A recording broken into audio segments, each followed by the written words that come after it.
রাজপথের দিকে নজর রাখতে হচ্ছে, কারণ সেখানে চাকরির উত্তাপ। চাকরি ফেরানোর দাবিতে সুবোধ মল্লিক স্কোয়ার থেকে চাকরিহারাদের বিধানসভা অভিযান। অনুমতি নেই, সতর্ক রয়েছে পুলিশ।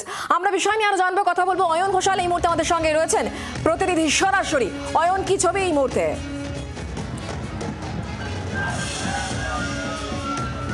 কলকাতা পুলিশের ডিসি মিরাজ খালিদকে যে চিঠি দেওয়া হয়েছিল, যে মেল করা হয়েছিল এই কর্মসূচি সম্পর্কে, সেই মেলের কোনো উত্তর এখনো পর্যন্ত চাকরিহারারা পাননি। তারা দাবি করছেন যে যেহেতু মেল করা হয়েছে, অতএব পুলিশের কাছে এই বিষয়টা পরিষ্কার যে তারা ওয়েলিংটন স্কোয়ার অর্থাৎ সুবোধ মল্লিক স্কোয়ার থেকে একেবারে বিধানসভা ভবনের 4 নম্বর গেট পর্যন্ত তাদের এই বিধানসভা অভিযান এটাকে সামনে নিয়ে যাবেন।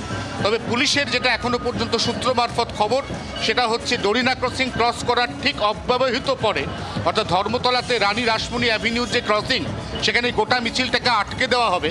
সেই অবস্থায় মিছিল আটকানোর পরে ঠিক কোন পরিস্থিতি তৈরি হবে তা এখনো পর্যন্ত পরিষ্কার নয়, কারণ সব মিলিয়ে প্রায় 1000-5 চাকরিহারা তারা কিন্তু এখানে চাকরি, তাদের যে হারিয়ে ফেলা চাকরি তা ফিরে পাওয়ার দাবিতে তারা পথে নেমেছেন। সুমন বিশ্বাস রয়েছেন এই মঞ্চের আহ্বায়ক। সুমন, অনেকটা মিছিল এগোতে পেরেছ। রানী রাসমণি অ্যাভিনিউতে বিশাল বড় পুলিশের গার্ড তৈরি হয়েছে। এরপর যদি সেখানে আপনারা বাধা পান, আপনারা কি করবেন? সেখানে দেখবেন কি করব। মুখ্যমন্ত্রী যদি কোনো অকৃতিকর পরিস্থিতি না চান, তিনি যেন ওখানেই দেখা করেন, নইলে আমরা বিধানসভায় যাবই। মুখ্যমন্ত্রীর কাছে আছে গুলি, আমাদের কাছে আছে বুক। আমরা সেই কঠিন চ্যালেঞ্জ গ্রহণ করে আজকে রাস্তায় নেমেছি। সবটা চ্যালেঞ্জিং বাতাবরণের মধ্যে দিয়েই কিন্তু এই মুহূর্তে নিউ মার্কেট থানা, তার সামনে দিয়ে মিছিল চলছে এসএন ব্যানার্জি রোড দিয়ে। দেখেই বুঝতে পারছো মিছিলের সামনের দিকটা প্রায় ধর্মতলা ডরিনা ক্রসিংয়ের কাছাকাছি, মিছিলের পেছন দিকটা এখনো পর্যন্ত এসএন ব্যানার্জি রোডে, এবং এর শেষ প্রান্তটা কিন্তু প্রায় মৌলালি মোড়ের কাছাকাছি।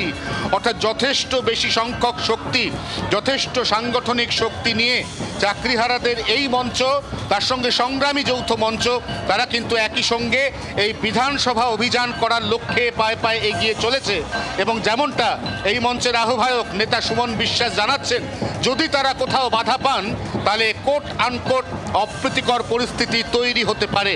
এখন শেষ পর্যন্ত দেখার যে এই মিছিল যা আর কয়েক মিনিটের মধ্যে, বা বলা ভালো 10 থেকে 12 মিনিটের মধ্যে রানী রাসমণি অ্যাভিনিউ বা ডরিনা ক্রসিং এর সংযোগস্থলে পৌঁছবে, তখন ঠিক কি পরিস্থিতি দাঁড়ায়। অয়ন, আপাতত ধন্যবাদ।